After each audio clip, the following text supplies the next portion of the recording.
Guys, ഇന്ന് ഇതിനെ പറ്റിയിട്ടുള്ള വീഡിയോ ആണ് കേട്ടോ. 2-3 ദിവസം മുന്നേ റീൽസ് ഇങ്ങനെ തോണ്ടിക്കൊണ്ടിരുന്നപ്പോഴത്തേക്കും ഒരു ഫ്രൂട്ടിനെ പറ്റിയിട്ടുള്ള വീഡിയോ ഞാൻ കണ്ടു. ഒരു വെറൈറ്റി പേര് ഇതിനു മുന്നേ ഞാൻ കേട്ടിട്ട് പോലുമില്ല. ഫ്രൂട്ട്സ് എന്ന് വെച്ചാൽ എനിക്ക് ഇഷ്ടമേ അല്ല. An apple A day keeps A doctor away എന്നാണ്. പക്ഷെ ഞാൻ ഈ ആപ്പിൾ കണ്ടാൽ തിരിഞ്ഞോടും. അതേപോലെ ഇഷ്ടമായിട്ടുള്ള കുറച്ച് ഫ്രൂട്ട്സും ഉണ്ട്. മാംഗോ, ബനാന, സ്ട്രോബെറി, ഇതൊക്കെയാണ്.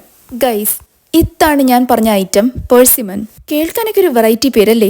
കഴിഞ്ഞ ദിവസം ഇന്ത്യൻ സ്റ്റോറിലേക്ക് പോയപ്പോഴത്തേക്കും 2 മാത്രമായിട്ടിരിക്കുന്നു. ഒന്നും നോക്കിയില്ല, ഞാൻ എടുത്തുകൊണ്ട് പോരുന്നു. ഒറ്റ നോട്ടത്തിൽ തക്കാളിയെ പോലെ തോന്നിക്കുമെങ്കിലും തക്കാളിയല്ല.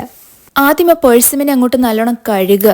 പിന്നെ എനിക്കൊരു ഡൗട്ട് ഉണ്ടായിരുന്നു, തോല് കളയണോ വേണ്ടയോ എന്ന്. ഗൂഗിൾ ചെയ്തു, കുറെ വീഡിയോസ് ഒക്കെ സെർച്ച് ചെയ്തു. അപ്പോൾ എല്ലാവരും ഈ തോല് കളയുന്നതാണ് ഞാൻ കണ്ടത്, അതുകൊണ്ട് ഞാനും കളഞ്ഞു. എൻ്റെ കയ്യിലുള്ളത് 2 നല്ല പഴുത്ത ഫ്രൂട്ടായിരുന്നേ. തോലൊക്കെ കളഞ്ഞു വന്നപ്പോഴത്തേക്കും തക്കാളിയിൽ നിന്ന് മാറി മാങ്ങയുടെ ഒരു ഷേപ്പ് ഒക്കെ ഉണ്ടായിരുന്നു. മാങ്ങയുടെ ഒരു കളറും ടെക്സ്ചറും അതുപോലൊക്കെ തന്നെ. ഇനി നമുക്ക് ടേസ്റ്റ് ചെയ്ത് നോക്കാം. വായിലിട്ടതും ആദ്യത്തെ കുറച്ച് നേരം എനിക്കൊന്നും മനസ്സിലാവുന്നില്ല.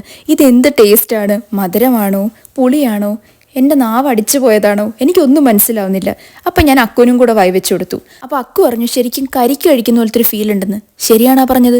കരിക്ക് കഴിക്കുന്നൊരു ഫീൽ തന്നെ ഉണ്ടായിരുന്നു. അധികം മധുരമില്ല, പക്ഷെ ടേസ്റ്റ് ചെയ്യുമ്പോൾ ആരും ഒരു കുറ്റം പറയാത്ത ഫ്രൂട്ട്. ഗൈസ്, ഈ പെർസിമൺ ആൾ ചില്ലറക്കാരനൊന്നും അല്ല.